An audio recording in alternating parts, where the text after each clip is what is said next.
اعوذ باللہ من الشیطان الرجیم بسم اللہ الرحمن الرحیم نحمدہ ونصلی علی رسولہ الکریم وآلہ الطیبین الطاہرین ولعنۃ اللہ علی اعدائہم اجمعین اما بعد فقد قال اللہ تبارک وتعالی فی قرآنہ الکریم وہو اصدق الصادقین وقولہ الحق بسم اللہ الرحمن الرحیم لقد ارسلنا رسولنا بالبینات وانزلنا معهم الكتاب والمیزان لیقوم الناس بالقسط وانزلنا الحدید فیہ بأس شدید ولیعلم اللہ من ینصرہ ورسلہ بالغیب ان اللہ قوی العزیز۔ صلوات پڑھتے بآواز بلند حضرات۔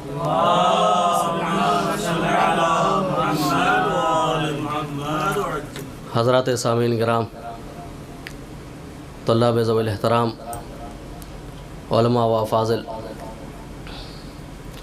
زیادہ دیر تک آپ کے درمیان حائل نہیں ہونا، بس چند معروضات آپ کی خدمت اقدس میں، پھر اس کے بعد اس زحمت کو تمام کرنا۔ میں نے آپ کے سامنے قرآن مجید کی سورہ مبارکہ الحدید کی غالباً 25ویں آیت کی تلاوت کا شرف حاصل کیا، جس میں رب العزت، رب الکائنات، وہ خدا کہ جس نے آسمان کو بنایا، زمین کا فرش بچھایا، ہواؤں میں نمی پیدا کی، ہم جیسے کو بولنے کی قوت عطا کیا، اور ہم نے اس کے شکر میں اور اس کی فرما برداری میں ہمیں ایک اور شرف عطا کیا کہ ہم نے اس بولنے کی قوت کو ذکر اہل بیت اور اس کے ذکر سے منسوب کیا۔ عزیزان گرامی قدر، اس پروردگار عالم نے اپنے اس کتاب میں اس آیت کو نازل کیا کہ جس کتاب میں پروردگار فرماتا ہے کہ اس میں کوئی ایسی چیز نہیں ہے، دنیا کی ساری خشک و تر اس کلام پاک میں، اس کتاب میں موجود ہے۔ اب عزیزان محترم دیکھیں، اگر کوئی کلام ہوتا ہے تو اس کے لیے ہمیں سب سے پہلے کسی کلام کو اخذ کرنے کے لیے یا اس پر ایمان کے لیے سب سے پہلے یہ دیکھنا پڑتا ہے کہ یہ کلام کس کا ہے اور یہ کلام کس کے ذریعے سے آیا ہے۔ تو بہرحال جس آیت کی تلاوت کا شرف حاصل کیا، وہ کلام اس ذات کا ہے کہ جس سے بڑی کوئی ذات نہیں ہے، اور اس کے ذریعے سے آیا ہے کہ جس سے بڑا پوری دنیا میں کوئی انسان، کوئی بشر نہیں ہے۔ عزیزان گرامی، قرآن پاک پر ہمارا ایمان ہے، رسول اسلام پر ہمارا ایمان ہے۔ یہ وہ رسول ہے کہ جو کلام تک نہیں کرتا اس وقت تک جب تک کہ وحی الہی نہیں ہو جاتی۔ عزیزان محترم، اب اس رسول کی صداقت کے بارے میں ہمارا تو ایمان ہے، لیکن عزیزو، جب رسول رسالت کے عہدے پر بظاہر فائز نہیں ہوئے تھے، اس وقت کے کفار اور مشرکین کا بھی دعویٰ یہ تھا کہ ہمیں نہیں معلوم یہ اللہ کے رسول ہیں کہ نہیں ہیں، لیکن ہم اس بات کی گواہی دیتے ہیں کہ یہ سچے ہیں۔ غور نہیں فرمایا آپ نے؟ ہم اس رسول کی امت ہے کہ جس کی گواہی، جس کی صداقت کی گواہی کفار اور مشرکین نے دی ہے۔ اب عزیزان گرامی، ہم نے آپ کے سامنے جو تلاوت کی ہے اس میں پروردگار ارشاد فرماتا ہے کہ لقد ارسلنا رسولنا بالبینات، ہم نے رسولوں کو، اپنے پیشواؤں کو، اپنے نبیوں کو، اپنے پیغمبروں کو، اپنے میسنجروں کو اور اپنے رہنماؤں کو کس کے ذریعے سے بھیجا؟ معجزات کے ساتھ بھیجا ہے۔ اور لقد ارسلنا رسولنا بالبینات وانزلنا معهم الکتاب والمیزان، ہم نے ان کو معجزات کے ساتھ بھیجا ہے، کتاب کے ساتھ بھی بھیجا ہے۔ عزیزان گرامی، اب جو نبی آئے گا وہ اللہ کی طرف سے آئے گا، وہ معجزات کے ذریعے سے اپنی نبوت کو ثابت کرے گا، کتاب کے ذریعے سے وہ اپنی امت کی ہدایت کے لیے آخر زمانے تک وہ ایک اثاثہ چھوڑ کر کے چلا جائے گا۔ اب عزیزو، یہ ہو گیا قانون اور یہ ہو گئی شریعت کہ جب بھی نبی آئے گا وہ کتاب اور معجزات کے ذریعے سے آئے گا۔ اب معجزات کے ذریعے سے سارے انبیاء نے اپنے اپنے وقت میں اپنے اپنے حساب سے جو اس وقت کا مشہور و معروف جو بھی چیزیں ہوا کرتی تھی اس کے ذریعے سے اللہ نے ہر نبی کو اس کے حساب سے معجزات عطا کیے تھے۔ اور ہمارے رسول اسلام کو ہمارے نبی الاکرم حضرت محمد صلی اللہ علیہ وآلہ وسلم کو پروردگار نے جو معجزہ دیا تھا، کئی سارے معجزوں کے ساتھ ساتھ ایک معجزہ ہے خالد، جو قرآن مجید کی شکل و صورت میں ہے، جو قرآن مجید کی شکل و صورت میں ہے۔ یہ اس وقت کا دور تھا کہ جب عرب کے درمیان میں اگر کوئی چیز فخر و مباحات کا شرف بنتی تھی تو وہ فصاحت اور بلاغت ہوا کرتی تھی۔ تو اللہ نے رسول کو قرآن جیسا معجزہ دیا، اور قرآن جیسا معجزہ دے کر کے کہا کہ رسول جاؤ ان کے درمیان میں جو اپنے شعر اور شاعری پر، جو اپنے ادبیات پر فخر کیا کرتے ہیں، یہ ایک چھوٹا سا سورہ لو اور جا کر کے کہو کہ اگر اس کا یہ جواب لا سکتے ہیں تو لے آئیں۔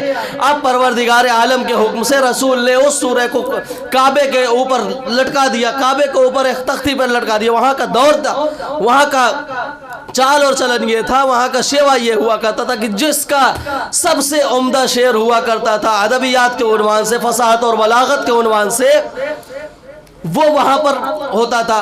تو جب رسول اسلام نے قرآن کی اس آیت کو، سورہ کوثر کو، اس کعبے کی دیوار پر آویزہ کیا تو کفار نے اپنے اشعار کو ہٹا کر کہا کہ یہ بشر کا کلام نہیں ہو سکتا، یہ بشر کا کلام نہیں ہو سکتا۔ ایک صلوات کا سہارا دے آپ حضرات۔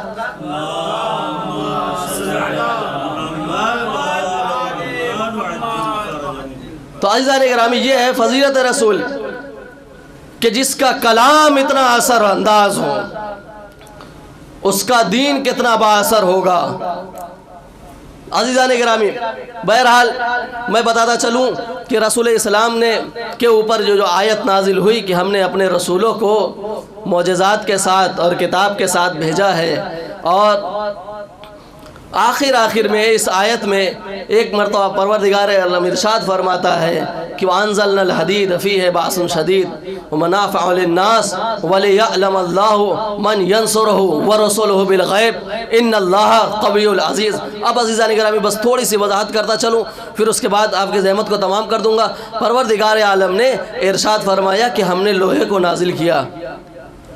اب آپ دیکھیں، اگر آپ کسی انسان کے پاس جائیں جو جانکار ہو معدنیات کے سلسلے میں، اس کی شناخت ہو، آپ اس سے کہیں کہ پروردگار عالم ارشاد فرماتا ہے کہ ہم نے لوہے کو نازل کیا، وہ کہے گا میں کیسی باتیں کر رہے ہیں آپ، جبکہ لوہا ایک ایسی شے ہے جو زمین سے نکلتا ہے، اور یہاں نازل کرنے کی بات کہاں ہو گئی؟ اچھا یہ بھی نہیں کہہ سکتے کہ یہ بس اسی طریقے سے کہہ دیا چونکہ قرآن کا ایک ایک نقطہ، ایک ایک لفظ، ایک ایک حرف فصاحت و بلاغت سے بھرپور ہے۔ تو پروردگار نے کہا کہ ہم نے لوہے کو نازل کیا، اور پروردگار دیکھنا چاہتا ہے کہ وہ کون سے لوگ ہیں کہ جو اللہ اور رسول کی مدد کرتے ہیں غیب میں رہتے ہوئے بھی۔ عزیزان گرامی، آپ جا کر کے سوال کریں کہ آپ کہیں کہ لوہے کو پروردگار نے نازل کیا، لوہے کو پروردگار نے نازل کیا، تو کوئی بھی صاحب عقل قبول نہیں کرے گا۔ ہمیں پوری دنیا انسانیت میں کسی بھی بڑے عالم کے سامنے کسی سے بھی آپ یہ دریافت کریں تو وہ انسان قبول نہیں کرے گا جلدی اس بات کو۔ لیکن ہم نے بھی جب یہ دیکھا، جب ریسرچ کی اس میٹر پہ اور اس گفتگو پہ دوسرے زاویے سے دیکھا، تو ہمیں ایک ہی وہ موقع ملا کہ جہاں پر ایک لوہے کا ذکر ہے کہ وہ نازل ہوا ہے، جب حیدر کرار، صلوات پڑھے بآواز بلند ہے، وَأَنزَلْنَا الْحَدِيدَ، پروردگار فرماتا ہے کہ ہم نے لوہے کو نازل کیا۔ وہ کس طریقے سے نازل کیا کہ جب پروردگار نے لوہے کو نازل کیا، وہ ذکر قرآن میں ہے کہ وہ ایک ہی جگہ پر آتا ہے، اور دنیا میں کہیں پہ نہیں سنا ہم نے، نہ کہیں پر دیکھا، نہ کہیں پہ اس کا مطالعہ کیا۔ وہ موقع کیا تھا کہ جب حیدر کرار کی تلوار میدان جنگ میں ٹوٹ گئی تو جبریل منادی کرتا ہوا آیا، لا فتح الا علی، لا سیف الا ذوالفقار۔ ایک صلوات پڑھ دے بآواز بلند۔ اللہم صلی علی محمد وآل محمد۔ لا فتح الا علی، لا سیف الا ذوالفقار۔ آپ دیکھ لیں کہیں پر بھی ذکر نہیں ہے کہ لوہا ایک ایسی صفت، اور اس کے لیے بعض فائدے بھی قرآن مجید میں بیان کیے، بہت ڈھیر سارے فائدے۔ بہرحال مجھے اس کی طرف نہیں جانا۔ تو پروردگار نے کہا کہ ہم نے لوہے کو نازل کیا، اور وہ جو مومنین کے لیے منفعت بخش ہے، اور اس کی صفتوں میں سے ایک یہ بھی کہ مومنین کے لیے منفعت بخش ہے۔ اور پروردگار نہایت ہی قوی اور عزیز ہے۔ تو عزیزان محترم، اس طریقے سے جب آپ غور کریں قرآن کی آیتوں پر، احادیث رسول پر اور اقوال ائمہ پر، تو کس طریقے سے فضائل علی اور فضائل اہل بیت کا سمندر امڑ امڑ کر سامنے آتا ہے۔ عزیزان گرامی، پروردگار نے فرمایا، اب آپ دیکھیں یہ رسول اللہ کے سے دہن اقدس سے نکلا ہوا لفظ، جو کہ اس رسول کی تعریف میں قرآن نے فرما دیا کہ یہ وہ نبی ہے کہ اس وقت تک کلام ہی نہیں کرتا کہ جب تک وحی نازل نہیں ہو جائے۔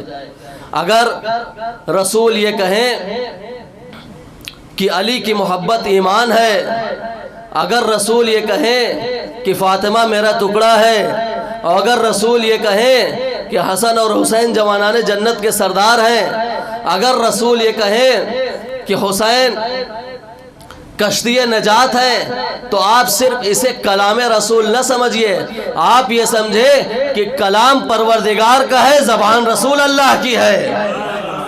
ایک صلوات کا سہارا دیں حضرات۔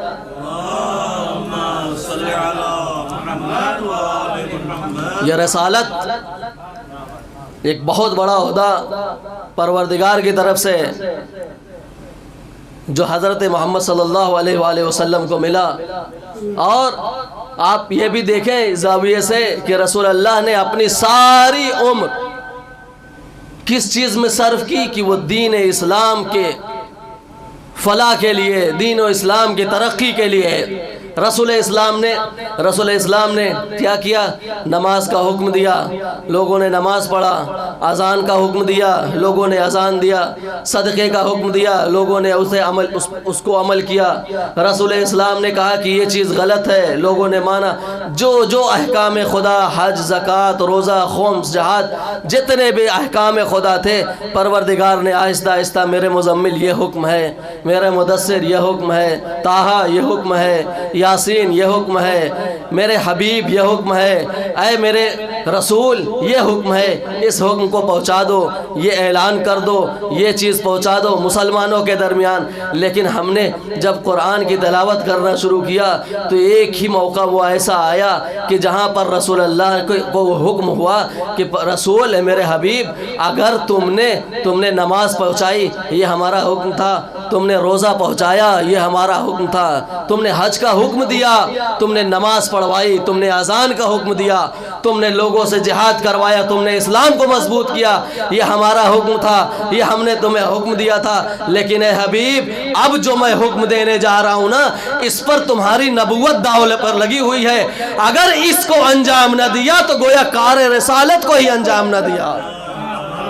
یہ جو حکم ہے اگر اس کو انجام نہ دیا، اب عزیزو، اب رسول اللہ نے جو حکم کو انجام دینا تھا، رسول اللہ کا آخری حج تھا، اس حکم کو انجام دینا تھا، لیکن رسول اللہ نے موقع مناسب نہ سمجھا اس جگہ کو۔ جب تک پروردگار نے گارنٹی نہ لے لی کہ پروردگار تمہارا یہ کہہ رہا ہے کہ تمہیں دشمنوں کے شر سے محفوظ رکھے گا۔ اب بہت غور سے مجھے ایک سوال کا جواب دیجئے کہ کیا وہاں پر مشرکین تھے؟ کیا وہاں پر کافر تھے؟ وہ سارے رسول اللہ کے دیوانے تھے، جھوم جھوم کر الصلاۃ والسلام علیک یا رسول اللہ کہنے والے تھے، وہ نمازی تھے، پابند شریعت تھے۔ پروردگار رسول کو کس چیز کا خوف ہے؟ جس طریقے سے سارے احکامات پہنچا دیے، یہ بھی ایک حکم پہنچا دیتا۔ پروردگار عالم نے جو رسول اللہ کو گارنٹی دی کہ تمہیں میں ان سے امان دلاتا ہوں، تو پتہ یہ چلتا ہے کہ یہ جو سارے مسلمان تھے، کسی کے اندر، کسی کے چہرے میں، کسی کے چہرے پر کفر کا مکوٹا تھا، کسی کے چہرے پر منافقت کا مکوٹا تھا، کسی کے چہرے پر کسی اور چیز کا مکوٹا تھا۔ وہ سارے مسلمان نہیں تھے، بس کچھ گنے چنے مسلمان تھے جو اس اعلان کے بعد خوش ہوئے۔ وہ سلمان و ابو ذر و مقداد کے فہرست میں تھے، جو اس اعلان کے بعد تل ملائے، وہ فلاح و فلاح اور فلاح کے لسٹ پر تھے۔ ایک صلوات کا سہارا دے آپ حضرات۔ بس عزیزوں، زیادہ زحمت نہیں دینی آپ کو، چونکہ گفتگو طویل ہونے لگی۔ یہ اعلان نبوت یہ اعلان نبوت کے لیے رسول اللہ کو، اعلان ولایت کے لیے رسول اللہ کو اپنی ساری نبوت کو داؤ پر لگانا پڑا، اور ایک حکم پروردگار کی طرف سے حضرت ابراہیم نبی اللہ کے اوپر آیا، جو انہوں نے خواب میں دیکھا اور پھر اس کو انجام دیا۔ عزیزو، بس آپ کے زحمت کو تمام کرتا ہوں، جو حکم ابراہیم نبی اللہ نے انجام دیا کہ اپنے بیٹے کے گلے پر انہوں نے چھری چلائی، اور واضح ہے ہمارے درمیان سنتے آتے ہیں، آپ نے خود مطالعہ کیے ہوئے کہ خدا نے امتحان لیا نبی اللہ ابراہیم کا تو بیٹے کے ذریعے سے امتحان لیا، اور جب بیٹا بچ گیا تو بیٹے کے گلے پہ چھری کا نشان ان کی ماں نے 3 دن تک جو ہے 3 دن کے اندر روایت میں ملتا ہے کہ 3 دن جب دیکھا کہ چھری کا نشان بیٹے کے گلے کے اوپر ہے، ہائے رے میرا بیٹا اگر ذبح ہو جاتا، ہائے رے میرا بیٹا اگر قتل ہو جاتا۔ یہ ایک ماں کی ممتا ہے عزیزو۔ جناب ہاجرہ 3 دن تک زندہ رہی ہیں اس غم میں کہ اگر میرے بیٹے کو کچھ ہو جاتا تو کیا ہوتا۔ ہاں عزیزو، میں کہوں گا یا ہاجرہ، تمہارا بیٹا زندہ تھا، تمہارے بیٹے کے گلے پر چھری چلی نہیں تھی، صرف چھری کا نشان تھا، لیکن اے ہاجرہ ذرا کربلا میں ارے ذرا مادر اکبر کے دل سے پوچھ، مادر اکبر نے کس طریقے سے اپنے علی اکبر کو جدا کیا تھا۔ عزیزو، کبھی کوئی جوان بیٹا مرنے کی رضا مانگے، کسی ماں سے ہم نے بارہا دیکھا ہے کہ اگر سفید چادر اوڑھ کر کوئی جوان لیٹ جائے تو ماں پیروں کے نیچے سے چادر کھینچ لیتی ہے اور فوراً کہتی ہے کہ یہ کیسی کیا حرکت ہے تمہاری، چونکہ اس سفید چادر کی شبیہ کفن سے ہے تو ہرگز ماں برداشت نہ کرے گی۔ ہائے رے وہ کربلا کی مائیں اپنے بیٹوں کو اذن جہاد دے رہی ہیں، اے میرے بیٹوں جاؤ اور مولا حسین کے اوپر قربان ہو جاؤ۔ عزیزو، حضرت علی اکبر علیہ السلام آئے اور اجازت طلب کی، اجازت ملی، اور آ جانے کے بعد ایک ایسی جنگ کی، ایک عظیم جنگ کی، اور کافروں کو واصل جہنم کیا۔ اب عزیزو، ایک ندا گوجی کے شعر، اے لوگوں یہ کوئی اور نہیں، یہ بنی ہاشم کا شعر ہے، اس کو ایسے نہیں حملہ کیا جاتا۔ بس عزیزو، ایک ملعون نے حضرت علی اکبر کے کلیجے میں اس طریقے سے برچھی کو مارا اور مار کر کہا کہ ہم نے سنا ہے کہ حسین بڑا صابر ہے۔ عزیزو، اس نے برچھی کو توڑ دیا۔ حسین پہنچے، ایک بیٹا علی اکبر، ارے تیرے جانے سے میری آنکھوں کی بینائی چلی گئی۔ حسین پہنچے اور جانے کے بعد کہا کہ بیٹا کوئی خواہش ہے تو بیان کرو۔ عزیزو، بس امام حسین نے اکبر کی لاش کو زمین پر، اکبر کی لاش کو اٹھا کر خیموں کے پاس لے آئے۔ اے ام لیلا، اے زینب، یہ تیرا جوان اکبر ہے۔ آئے بیبیاں نوحہ فغا ہو گئی، واہ حسرتا واہ شبابا واہ علی اکبرا، الا لعنت اللہ علی القوم الظالمین، وسيعلم الذين ظلموا أيام انقلبون